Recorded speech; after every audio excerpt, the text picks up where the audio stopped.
여러분, K-뷰티 하면 전 세계적으로 정말 유명하잖아요. 근데요, 최근에 그 안에서 아주 흥미로운, 어떻게 보면 좀 이상한 변화가 생기고 있거든요. 정부가 엄청나게 밀어주던 이 거대한 의료 관광 산업이 갑자기 조용하게, 하지만 아주 극적으로 방향을 틀고 있다는 건데요. 대체 무슨 일이 있었던 건지 오늘 그 비밀을 같이 한번 파헤쳐 보겠습니다. 자, 이 모든 이야기의 시작은 한 외국인 방문객이 겪은 진짜 황당한 경험에서부터 출발합니다. 한국까지 와서 시술을 받는데 이걸 좀 찍어서 공유하고 싶었겠죠? 그런데 병원에서 갑자기 촬영을 말리는 거예요. 핸드폰 좀 내려놓으세요. 라고요. 아니, 이게 대체 무슨 상황일까요? 바로 이 한마디, 이 정말 사소해 보이는 사건이 사실은 한국 뷰티 산업의 거대한 변화를 알리는 신호탄이었습니다. 알고 보니까 한국에는 좀 독특한 분위기가 있었던 거예요. 시술을 받아도 이걸 막 동네방네 자랑하기보다는 조용히 나만 아는 비밀처럼 간직하는 그런 문화랄까요? 외국인들 입장에서는 아니 예뻐졌으면 자랑해야지 싶을 텐데 말이죠. 대체 왜 이런 암묵적인 규칙이 생긴 걸까요? 그 뒤에 숨겨진 이유가 정말 궁금해지죠? 이 현상의 한가운데 바로 의료 관광이라는 키워드가 있습니다. 말 그대로 치료뿐만 아니라 더 나은 미용 시술을 받으려고 다른 나라로 여행을 가는 거죠. 그리고 여러분도 아시다시피 이 분야에서 한국은 지난 수십 년 동안 정말 의심의 여지가 없는 세계 최강자였습니다. 자, 그럼 이런 질문이 생기죠.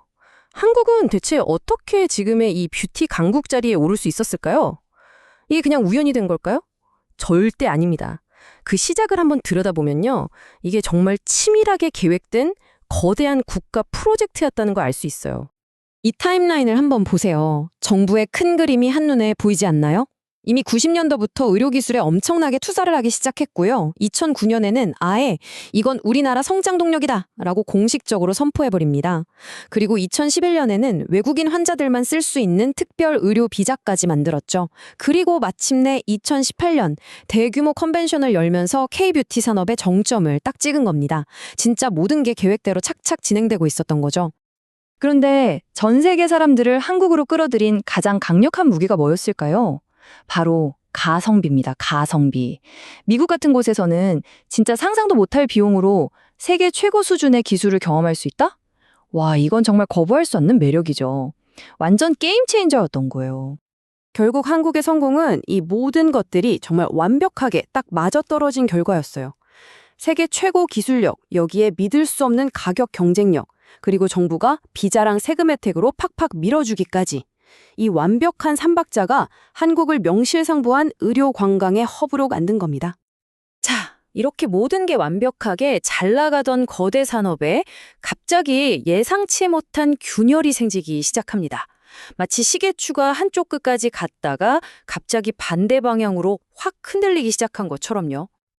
아니, 모든 게 완벽해 보였는데 도대체 정말 무슨 일이 있었던 걸까요?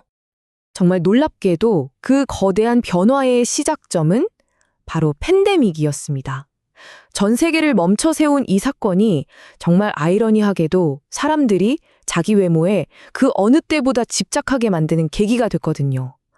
바로 줌 피로감이라는 새로운 현상 때문이었죠. 자, 이 줌 피로감 효과가 어떻게 작용했냐면요. 이게 완전 연쇄 반응을 일으킨 거예요.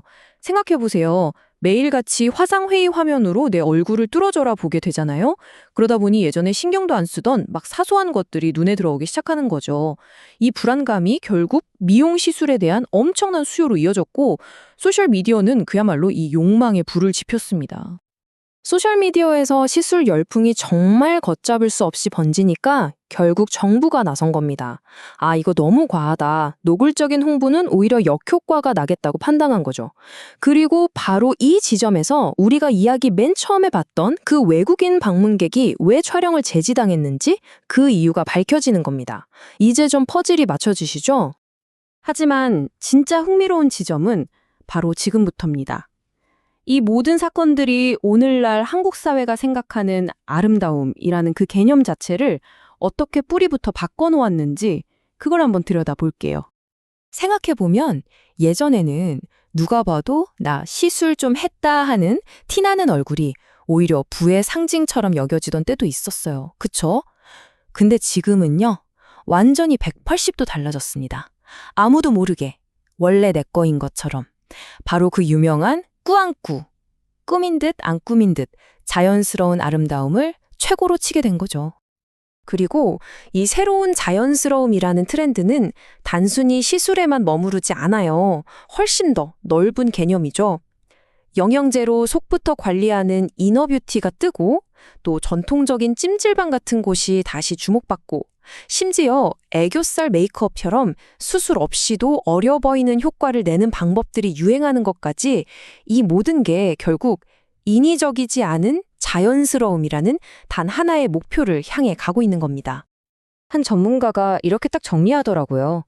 시계추가 다시 반대편으로 흔들리고 있습니다. 이제는 좀 더 신중하게 접근하는 방향으로요. 그러니까 한마디로 정리하면 이거예요.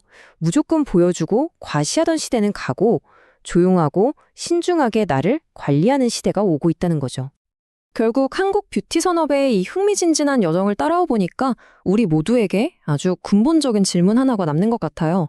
우리는 과연 나 자신을 위해서 예뻐지려고 하는 걸까요? 아니면 다른 사람, 이 사회의 시선 때문에 이러는 걸까요? 정답이 있는 질문은 아니겠죠. 하지만 오늘 한 번쯤 우리 스스로에게 던져볼 만한 질문이 아닐까 싶습니다.